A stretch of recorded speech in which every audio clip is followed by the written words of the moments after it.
Okay.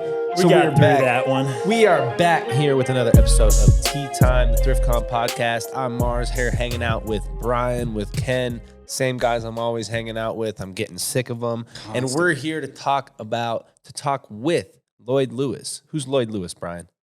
He is the CEO of ARC Thrift Stores. It's not ARC Thrift Stores like my daughter calls it. It's ARC. She calls it ARC Thrift Store? ARC, yeah. Because it's they're all capitalized and it confuses kids, so I go along with it too. It's always ARC. Nice. I've been shopping at ARC since a youngster. There was one at Colfax and Dayton that was right by my house. If anybody actually lives in Colorado. Yeah, so Lloyd took it over in 2003 and has since grown it to 30, I think it's 32 stores. He can probably give us a little bit more information on his company, but 30-something stores in Colorado. Everybody, all the vendors know ARC Thrift Stores. All the vendors make lots and lots of money from ARC Thrift Stores. So, for sure. I mean, it's a good place to source. It's a big been shopping there for a long time. There's ones, they're all over. They're literally all over Colorado. But I think they're just in Colorado, correct? Yeah. Okay. This is going to be a great interview. It's definitely something that's a bit different. It's unlike any individual that we've spoken to thus far. So I'm excited about that. It's kind of, it's fresh, it's different, but something still very relevant to our world, to our vendors, to our guests. We had a lot of interest. We posted about it a little bit last week on our story that we were going to do this, and had a bunch of vendors responding about that too. And we had some questions roll in, so we'll talk about those later. We'll ask Lloyd some of your guys' questions. But first, Brian, tell us more about Lloyd himself. As far as the questions are concerned, there were some nice questions and some not nice questions. So we picked most of the nice questions to ask him, and maybe one or two. We will not be asking him, is that dick swanging? Yeah, we won't. We won't be asking him that one. That was inappropriate. Guys. Sorry, guys. He's a big business dude, and he took over in 2003. He had a son diagnosed with Down syndrome around that time, and he just decided then and there that he was going to help the community that his son was now a part of, and has since given something like $200 million to programs and organizations in Colorado, not even like U.S. type stuff. Like that's just one state. And it's a economic impact of about $3 billion to Colorado right now, all of his stores combined. So that's, it's not like $1,000 a day at ThriftCon. That's real money and real impact and real things happening. So that's accounting for all of his stores, everyone that he's employing, everything like that. But it's not even accounting for all of the thrifting and the reselling. Yeah, the resellers. That number up at another billion. Give him $4 billion. I'd say $4 billion. Give him $4 billion. $4.5. Let's be generous. It's all just fake anyway. Fake money, fake numbers. Honestly. But like Mars said, it's not something that we normally do. But we were on their podcast last week. They dropped it, and so we just kind of did a little podcast swap. The vintage world, in our world, obviously looks a lot different, but I'm sure just in the reselling world as well, on his side, like what he's doing, like the donations and things like that, I'm interested to see and how it's evolved in those 20 years. Too. Yeah, it's got to be crazy. Yeah. That's kind of another question that I'd like to just throw in the mix with our ones from Instagram is, just the change that he's seen from his side of the industry over those 20 years. It's got to be wild. Ken, what are you excited for today? I'm probably excited to hear his opinion on vintage Adidas Olympic crew necks. Are you looking at some of the questions? I sent some photos, so hopefully I sent some photos, just in case. I just gotta know what he thinks about those, because it's like some of my favorite pieces in all of design and fashion. No, there's some good ones. Honestly, there is some. There's 10 solid questions. I think 10 great questions that we got out of that. Cleaned them up a little bit. There's some funny ones in there. Not funny ones, but just like, are resellers ruining the thrift stores? I can't wait to see what he has to say about that. Or if he that's a huge critique. He'll even have an opinion on that. Either you have I don't thrift know. stores are ruining thrift stores with the prices, or resellers are ruining thrift stores. Somebody's ruined something. Right. No one's ever It's happening. all just No one's crazy. ever happy. It's all been ruined already anyway. We're actually just doing this so we can just tell the haters the right thing. Hopefully, It's the central bank and going off the gold standard Yes, that sir. ruined It's everything. the goddamn inflation. It is inflation. Yeah, it started with man. Nixon. Fucking. All right, he'll be on in a Okay, sec. we'll We'll get this we'll in. send 11 him o'clock. over to Coming up, 11 o'clock on the dot. See y'all in a sec. Welcome to Tea Time, a show that spotlights the growing and changing world of vintage, and not only the clothes themselves, but the stories and people behind them. Covering everything from reselling to sustainability, this is the ThriftCon podcast. Yeah, Lloyd. Well, first of all, thank you for coming on. I know you're a busy guy. We just wanted to get you on here. After we did your Get Thrifty podcast, we felt like our listeners, our audience would enjoy hearing things about the thrift industry from people who do it bigger and better than we do it. We put out a question on Instagram. If you could ask a CEO anything, what would it be? And we got interesting questions. We picked out the best ones to kind of do a little bit more of an informative podcast. But here we are, and we'd like to just jump in with who you are and why you're involved with this. Sure. So I'm Lloyd Lewis. I'm in my 17th year as the CEO of the ARC Thrift Stores. And I got involved because I have a son with Down syndrome. He's now 19. And when he was born, I got involved in scientific research advocacy and then got recruited to this organization. We are the largest funder of advocacy for people with intellectual disabilities in Colorado. We're one of the largest employers of people with intellectual disabilities in Colorado. And I got involved as a businessman thinking I could help fund programs that would help people like my son. So that's why I'm here. That's why I'm here. So as far as Goodwill is kind of the top, Salvation Army, things like that. Where does ARC land on that spectrum there? Is it one of the top 10 in America, top 20? Where are you sitting in? Well, I think we're among the best in the country, and certainly among the best in the West. And in Colorado, it's sort of us and Goodwill. Mm-hmm. Goodwill and Salvation Army both have great missions and do a lot of good work. And we think that we have a terrific mission and we do good work. So the thrift industry is very popular. And there's thousands of thrift stores across the country. And it's become a multi-billion-dollar industry in America. And, it becomes more and more popular as people want to support nonprofits, as people want to support recycling, people want to support the environment. And in our case, people wanting to support people with intellectual disabilities and everything else we're involved in. We're one of the state's largest recyclers. We are one of the state's largest providers of food to people in need, nearly 4 million pounds of food during my tenure.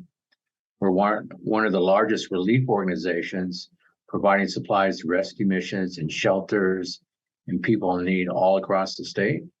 So we've literally become one of the largest nonprofits in Colorado and one of the largest social enterprises, and we're very proud of that.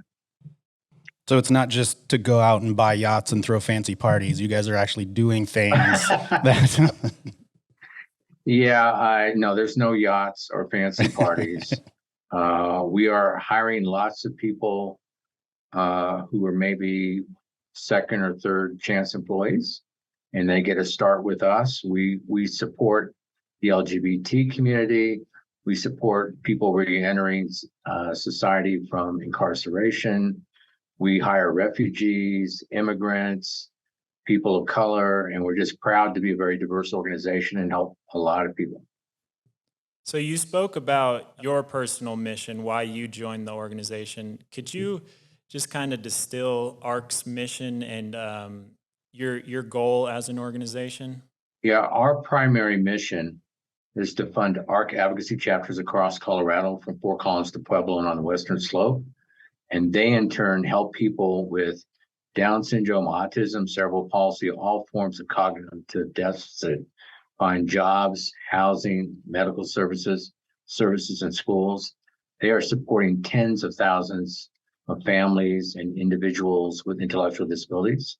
So that is the driving mission of this organization, to collect donations, resell them in our thrift stores, and fund advocacy programs. The ARCs of Colorado are affiliated with the ARC of the United States. That is the nation's first organization founded by parents in the 1940s, initially to advocate for humane treatment of people like my son in large institutions where they were routinely mistreated and abused.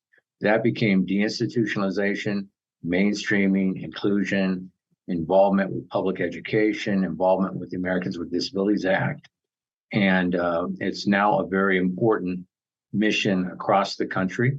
The ARC of the United States will have their annual convention in Denver in November, and I'll be speaking at the plenary about who we are and our mission. And there'll be hundreds of attendees from all across the country. It's one of the top 10 largest nonprofits in the country, hundreds of thousands of members, chapters in every state.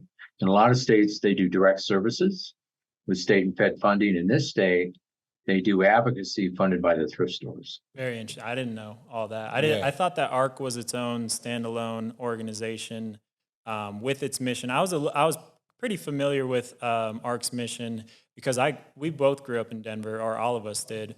But I remember going to ARC as a kid. Our first store was opened on South Broadway in 1968. Okay. Still a very popular store. Yeah. And we've got 31 stores across the state. We'll have 34 by year end. We're opening 3 new stores, and we will continue to open stores to hire people with IDD, intellectual disabilities, and to increase funding of our mission. Amazing. Let's get into some of the user-generated stuff. Yeah, so actually we can just piggyback on that. A lot of resellers have this misconception that resellers are ruining the thrift store. You know, we get it. We kind of get the both sides of their critiques, which they don't really mesh well. You know, it's always that's kind of strange. A but misconception. We love our resellers. We love our customers. Anyone who supports us by purchasing items in our stores should know that they're supporting a very important mission, whether they're a reseller or a family or a college student. It's all cash through the register and helps fund our mission. So, because you guys ask for a price that you want, and they pay that price, and they get the goods. So I don't see where there's no issue for us. And, the more resellers, the better. The more customers and families and college students, the better. And it all goes to help our mission. So anyone who donates to us or purchases from us is helping people like my son. Families who have kids with Down syndrome or autism or cerebral palsy, and they should feel very proud of them. How old is your son now, and how old was your son when you joined the organization? My son is 19. He was 2 when I joined the organization. And as I mentioned, I'd done scientific research advocacy. So I worked with a neuroscientist. We lobbied for Down syndrome research across the country with the NIH at a National Down Syndrome Congress convention. And I met a philanthropist's daughter who has created the world's largest Down syndrome research institute at Anschutz, named for the neuroscientist, Dr. Linda Cernick, that I introduced her to. When my friend, who was my best friend at the time, Linda, passed away, I got recruited to ARC and was happy to continue working directly on funding programs for people with disabilities. I'd been in the private sector. I was a CFO for high tech and director of finance for a publicly traded medical equipment company, and I was with IBM. So I just thought I could take my business skills and help grow this company. And fortunately, that's what's happened. So your day to day doesn't consist of pricing items, right? So they'd like to. No, we have people who are good at that in our stores.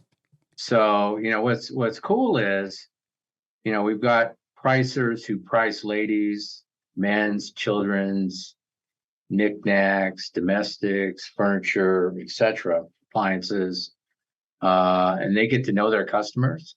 In each of our stores, there may be a different product mix that people like to buy. There may be different price points people like to buy at. And our best pricers really learn their customers and learn what they're looking for and at what price. And, when I first started, I did the undercover boss thing, thought I would try all the jobs. Turned out that I sucked at most of them. And particularly pricing, by the way, that's a real art form. We have pricing machines with pricing grids, types of items, quality, brand, and our best pricers are our most experienced pricers who know their customers. So you may notice that price points and product differs from store to store. And that's because within a radius of that store, there's a community that has a different, preference for different types of products and price points. And that's why you see some price variation. Just kind of break down how you do price, just make it super clear. Maybe we can edit that a little bit just to make it very clear. This is how stuff comes in. This is how it gets priced. Because I think that's top of mind. Most items on the sales floor are dropped off at our stores. And from there, they're loaded onto racks, blue racks. Cloth is on one rack, hard goods are on another rack. Then they go down a production line.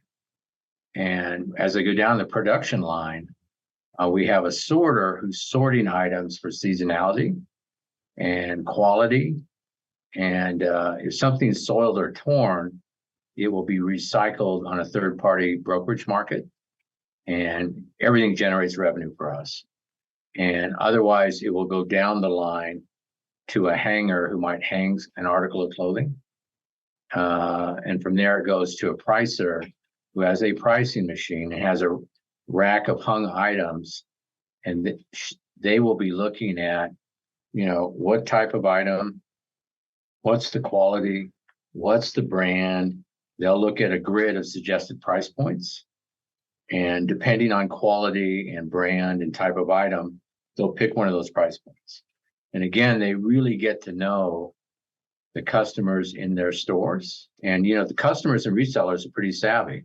If something's mispriced, it will remain on the rack unless it's underpriced, and then they'll pick it up. But, Very quickly. Customers and resellers are pretty savvy. So the name of the game is to price it for value. What does that customer reseller really want to pay for that item? I have one question. So you mentioned when it gets from the hanger to the pricing person, and then they're looking at their rack, and they have, I think you said it was like a computer generated, like suggested list of pricing. Is that correct? Right. Where or how can you? I don't know if you can answer this, but if you could, can you speak a little bit to how that algorithm was created or how often it's updated? It was created by a store and IT team. Yeah. And it was working with our pricers and our store managers to come up with a grid that would be applicable to our stores. Mm-hmm. And it's updated as needed. Yeah. Dependent on changing conditions. I was not involved in its creation, but it served us really well. Yeah, it's pretty. By the way, guys, we're amazing way to hiring, do so that. you guys would make excellent pricers. So you can Right? pick Yeah, your I just do a couple overnights Just a week. in our spare time. Yeah. get you guys some regular jobs. I'll tell you what though, I've found, just to get in the back. just like our vendors have, we've found, or I have personally found several T-shirts that I've bought for $3.99, sold for $100, sold for $200, sold for $300. There's a different value outside of thrift stores and streetwear or the secondhand market, collectibles, things like that. Does that kind of get under your guys' skin a little bit when we're making a lot more money than you are? Good for you. We want things of value in the store.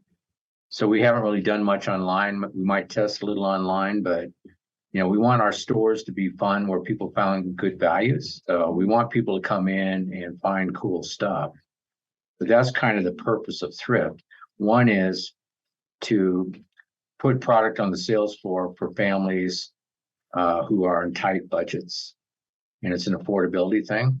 And the other thing is people who want to support our cause or the environment or find cool stuff at great value.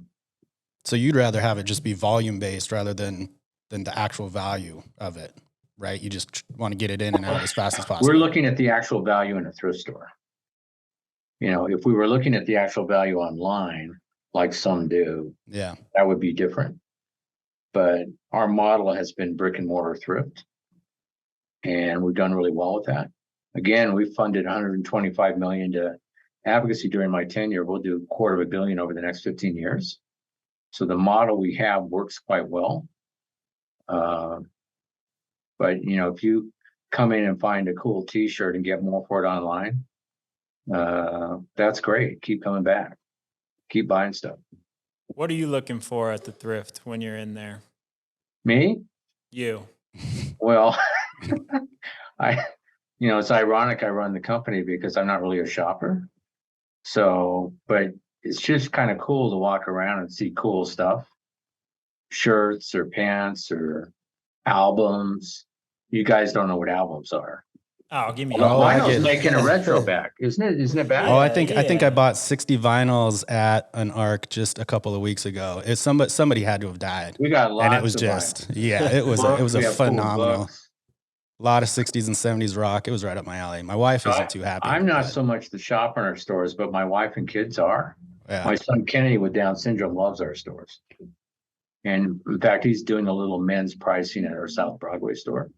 And he wears his ARC hat and his ARC polo. And he gets his pay card. We go to see movies like Minions 2 and Thor. And then he'll order Junior Mints and a Diet Coke and pay for it with his ARC pay card. And by the way, if you guys have not seen Minions 2, the guys who did that must have been on psychedelics. It's one of the wildest movies I ever saw. Yeah, what's your opinion? You want to have a on wild movie Minions experience, 2? that's Minions 2. And Thor's not far off either, buddy. Yeah, it's different when you watch it as a Thor's parent. not far off. What's that? It's different when you watch it as a parent. Kids are just entertained. I'm always just like, oh yeah, drugs. Yeah, Kennedy's waiting for Hocus Pocus too. He's big on Hocus Pocus. All right, we got a good one for you because you're such a big clothing thrift guy. What is your opinion? My stores are. No, you. You're the guy. What is your opinion on vintage Adidas Olympic crew necks? How you feel about those? I feel great about those. All right, give us a little more than that, man. Come on. What do No, you I think mean about 'em? that's cool. I love the vintage stuff. You know, it's not exactly like I'm buying it, but it's like vintage tennis shoes and vintage Adidas stuff. You know, for my generation, it was Levi's jeans and Adidas tennis shoes and t-shirts. That was our thing. So I'm sure you guys have seen the videos and the trends and all that. You guys have to pay attention to that. What do you think about these 18 to 20 something year olds really taking into the vintage community and really coming into your stores to collect this stuff? Because I mean, vintage for them is 2002, and like it's. I think it's great. I mean, every generation has their thing, and I'm experiencing that with. I have a 17 and a 19-year-old, and I also have a 34 and a 35-year-old. So my wife has older kids as well. It's kind of fun to see them do their thing and see what's the latest thing and what's popular. My store teams they're very up to speed on it. So that's why you see some of these things in our stores displayed like they are. Yeah, it's made thrift stores cool. Yeah, I think thrift stores are very cool. It's doing so many things. It's environmental, it's recycling, it's supporting a great social cause, it's employing people, might not otherwise be employable, collectors, resellers, people on tight budgets. We accomplish like 20 different things, and that's a very cool place to be. We talked, I mean, even, bringing up the young kids coming in and starting to get interested in this now. And that's kind of a new thing in the last couple of years. And obviously vintage has gotten very popular the last few years. But can you speak to, you've been here for at least 17 years, I think we established, how things have changed in this industry and just from your perspective? At a very high level, it's become more and more and more popular. The sales in our stores have doubled during my tenure, doubled. And we've doubled our number of stores. And there is so much interest in what we do and support of what we do. It's just fun to see how generous people are and how popular our stores have become. But when I started, we had 17 stores. Year end, we're going to have 34. And again, sales have doubled in our stores. And, you see a lot of cool articles in the Denver Post and nationally on the popularity of thrift. And in a world in which some brick and mortars aren't doing that well, thrift continues to do well.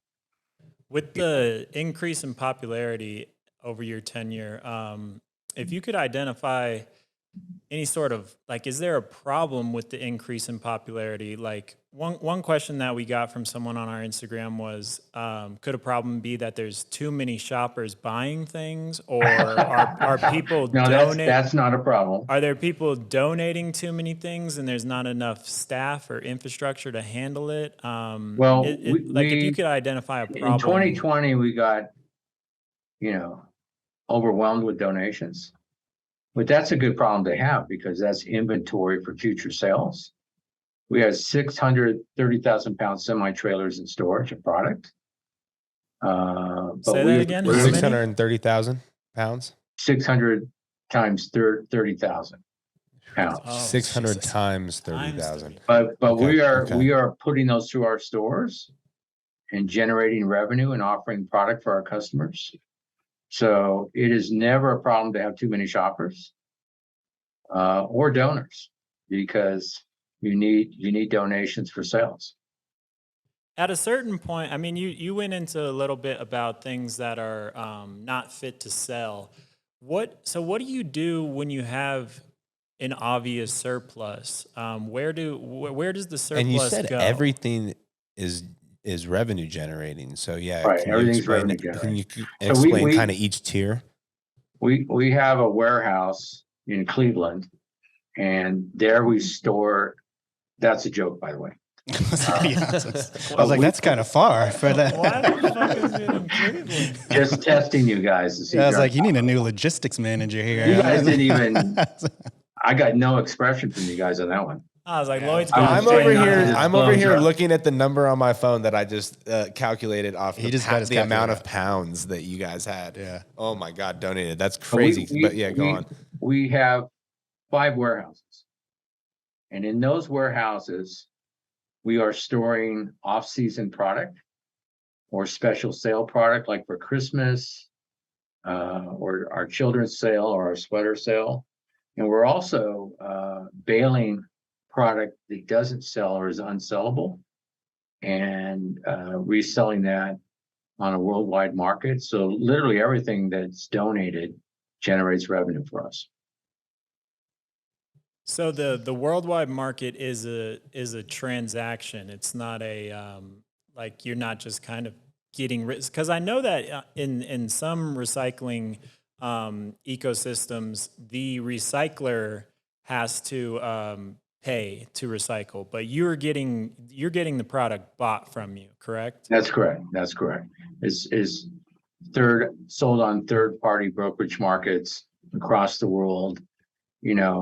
In Africa, they'll wear single shoes that aren't paired.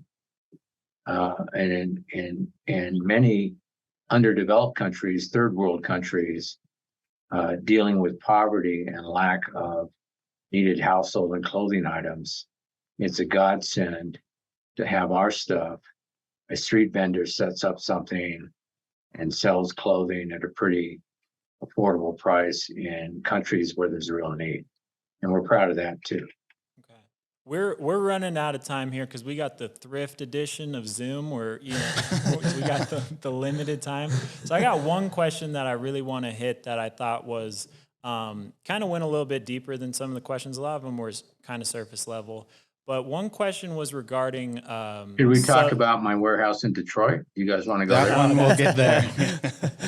The question was about sub-minimum wages, and there was recently some legislation that passed in the summer of 2021 that kind of I testified on behalf of that bill. What was that? We've never paid sub-minimum He wage. testified on that. And Bill. we're Say it opposed to louder for the sub-minimum people in the wage. back. You've All, never. all of our employees, including those with disabilities, make more than minimum wage. Okay. And we're proud of that. Good. I think there may be a few hundred employees still in Colorado who are being phased out of sub-minimum, but paying sub-minimum wage is just wrong. And that's something we've never done, we'd never do. And I was very involved in testimony on behalf of eradicating sub-minimum wage. Very cool. Okay. Yeah, I'm glad we got that one in because that was probably one of the better questions. I mean, that I'm did glad. come I'm through glad for that sure. was And his answer. that is an amazing answer, Lloyd. I appreciate you for saying that and also just for living that for the last 17 years. A couple other questions that I think we can end on, and that will wrap it up very nicely. We touched on where you've seen thrift come in the last 20 years or so. Where do you think you see this secondhand industry going in the next 10 years? Obviously, Next it's 10, it trending grows up. monumentally, continues to grow. There's no stopping this industry.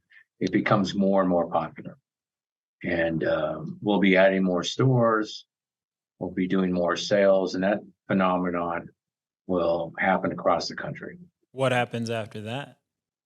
At the peak thrift.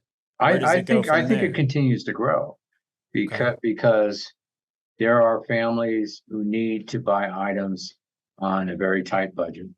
True. There are families who want to support a social mission, families who want to support the environment or recycling or the hiring that we do of people might not otherwise find a job. I don't see anything slowing down this industry. I think it continues to grow, and there is a need for brick and mortar. You can go in and try stuff on. You can look through the racks. You can look at all the items. I think people enjoy that, and nothing like trying something on to see if it really fits. Next 10 years, we grow monumentally. And after that, I think we continue to grow. Are there any, aside from the ones that we've already touched, a couple, are resellers ruining or are we buying too much? Are there any misconceptions about you guys can thrift buy store some operations? More, okay. We will. We'll and all head all the out after resellers this. into our stores, we welcome you guys. Yeah. Okay. I'm sure. Yeah. We'll be sending a few more your way. There's about 1,000 new ones every day. Yeah. Excellent. Are there any other misconceptions about thrift store operations, like yourselves or yours in particular, that you'd like to clear up or just touch on? I think people have a pretty good understanding of thrift and the purpose of thrift and the missions that the nonprofit thrifts provide. Occasionally people might think, well, are you paying sub-minimum because of national stories? Right. But I don't. I you don't just really cleared that one know up of many. right away. I think thrift is over my tenure has been increasingly understood and followed, and I think people have a pretty good handle on it. I'd agree for the most part. I would agree. I think they have such a good handle on it that they get real confused what the hell we're doing. They're like, you said what about thrift and it's this? Yeah, they're like, why would I come to this event? I can just go to the ARC for free. We get that comment a lot. If they come to ARC, we'll open the doors. Yeah. Oh, yeah. We always tell them too. We always tell them, like, we're not telling you not to go to the ARC. Like, go to the ARC too. It's going to really confuse them. We can coexist. It's October 23rd in Vegas. In Vegas. Okay. Yeah. October 23rd in Vegas. But our next one in Denver. So we have a monthly one that happens in Denver the last Sunday of every month. And that will happen in October. And then we'll kind of stop for winter because it's an outdoor market.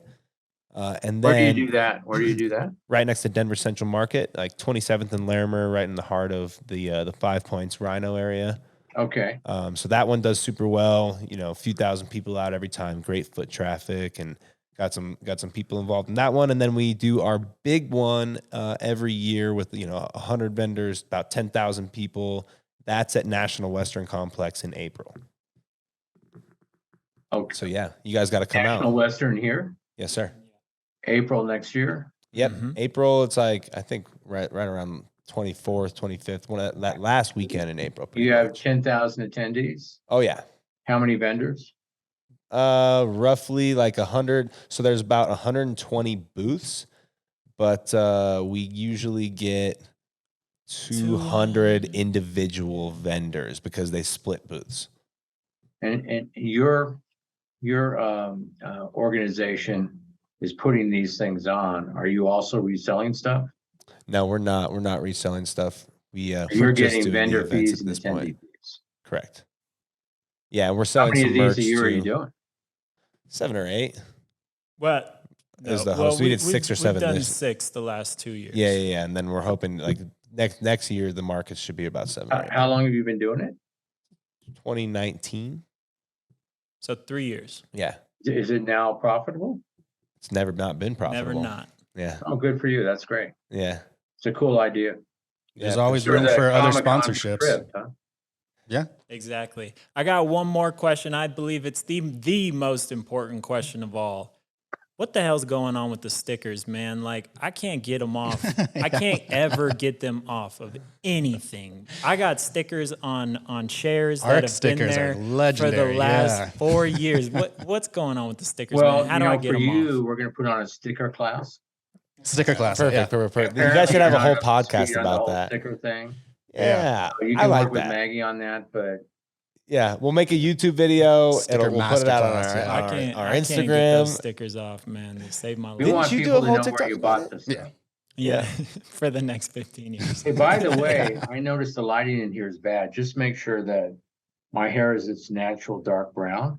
Okay, Yeah, perfect. it might be a little bright. I think you look stunning, kind of Very- angelic yeah. with the blurred out background. You know, You know what It's they like- say about 67, and I believe this, by the way. I believe this is true. 67 is the new 87, at least in my That's what I they used to say. look like you say. guys like 50 years ago. Oh, I'm getting there. I'm I'm getting sorry. there. I'm I going pretty apologize for close. that. I apologize. I would have hoped you looked better than us. Well, maybe. All I right, was a Lloyd. hippie at your age, by the way, guys. Ooh, I look okay. like John Lennon. Okay, well that'll be part 2 of the podcast then. We'll talk about Hippie years, you yeah. back then. No, we're not going to show that picture. Okay. Yeah, just email those, to all of them. That'll to be your us, headshot. Digitize them, and I was we'll, gonna say email. He's gonna have to fax them. we will. Yeah, we will. Yeah, no emails, fax. Yeah. It's all fact. Landlines, they're coming back. Landlines and fax. We are running out of time because we have the Thrift version of Zoom going on here, but we really appreciate you taking some time out of your day to talk to us. I think we learned a lot about your mission and everything, and I think that was an amazing interview. So we really appreciate it. So, good job, guys. Keep it up. Yeah. We'll be in touch. All right. Thanks, Lloyd. Take care. All right, So, so Lloyd was a real Yeah, one. He's I mean, got his was quick to answer. The best question was on there. Yeah. The legislation question, and wow, 10 out of 10. Not only did he never pay his employees sub-minimum wage, he testified on behalf of that legislation at his and own was a part. expense. I mean, Yeah. come on, He's doing stuff. he's the man.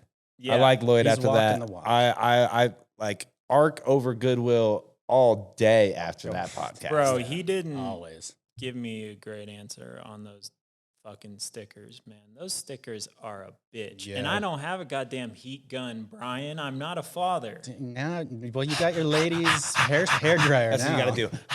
Yeah, just- What did you think you were going to get out of him for the vintage Olympic Adidas crew neck? What did you think you were going to get? I don't from know, him? but it was a funny That was a question. good question. And then he was like, "Yeah, it's Jill." No, Yeah. I Yeah, mean, like- I thought his answer was, "Oh, that's great." I thought he was like good enough at first, like it was kind of like sarcastic. But then you were like, "Give me more than that." I was like, "What's he gonna be able to give you, Bro, we could have asked him his opinion on latex Dalmatian sex outfits, and he would have said, "It's great, I love it. The more You people should who have shop." done that because that would have been funny." I don't know what the proper nomenclature for it, but you know what I'm talking about. Them little like tight. We just got derailed a little bit, but hey, Lloyd Lewis, yeah, good on you. Honestly, I can't wait for 11% of the people who are sending through questions to listen to this podcast actually, and try and hopefully get some of their questions answered. And so many of the questions that we received were baiting him to be a piece of shit. They just you guys just wanted so badly for this dude to be a piece of garbage. This like big CEO guy. Like one of the questions was literally, which vacation house is his favorite? Yeah. And then like, come on, like, yeah, okay, he's doing like, this is a giant company, $3 billion and, you know, generated revenue, whatever it is. But honestly, that's not the person you're talking to when you talk to Lloyd Lewis. Yeah, like, I mean, you guys didn't get what you wanted. He's a great guy. He's walking the walk. But it is. I mean, once you see the letter CEO put together, there are a lot of like trashy CEOs out there. That's just the kind of the people love like the WeWork type stories and everything, like the fall from grace CEO. The fall from but grace, there's like, I would say the majority of them are not that, and they're boring as shit, and that's why we never fucking hear about them. Yeah. Because they just do things the right way and live the right way and have not kids in the headlines. Stuff. Yeah. So dads and that's we want all of these people to be that like piece of shit guy, and like we're watching some Succession episode, but he's just a good dude who had a mission and then went out and accomplished it. And has done so much good for so many people in Colorado. It doesn't help when Goodwill is all over the headlines about like them being such terrible people. Right. You know, those people at the top are ones that I think our vendors think of when they think CEO.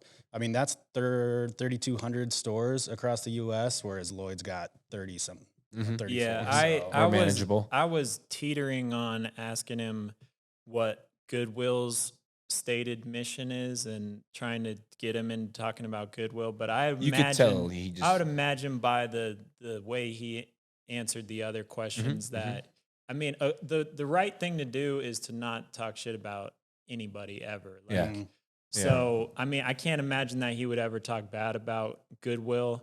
But, I mean, if we're going to talk about a mission, I mean, the guy's walking the walk. The mission is there. It's real. And, that was a great interview. Thank you, Brian, for putting that together. Absolutely. Yeah, I think it's going to go out to hundreds of millions of people. I think it is too. And honestly, anyone who's here in Colorado watching this, and you're probably a reseller, you can feel better about going to ARC. Yeah. Yeah. And you probably think twice about going to Goodwill. And anybody that I know hates they got resellers, the bins. They don't do the by the pound at the ARC, but I don't know. I'm feel bad. It made me want to go shop at an ARC. I'm like, let's go ahead to ARC today. It'd be a good follow-up for this podcast too. And like good for like the real, like, well, let's go hit an ARC. I mean, we could just hit up the warehouse. Yeah, let's knock on the door. We should hit the ARC with Lloyd and get him fitted. That would be so funny. In a vintage Adidas crew neck. Just like in the quintessential like vintage guy outfit. That'd be pretty funny. All right. That was great. All right, we good? Let's do it for Christmas. Good. All right, bye-bye. Christmas, bye-bye.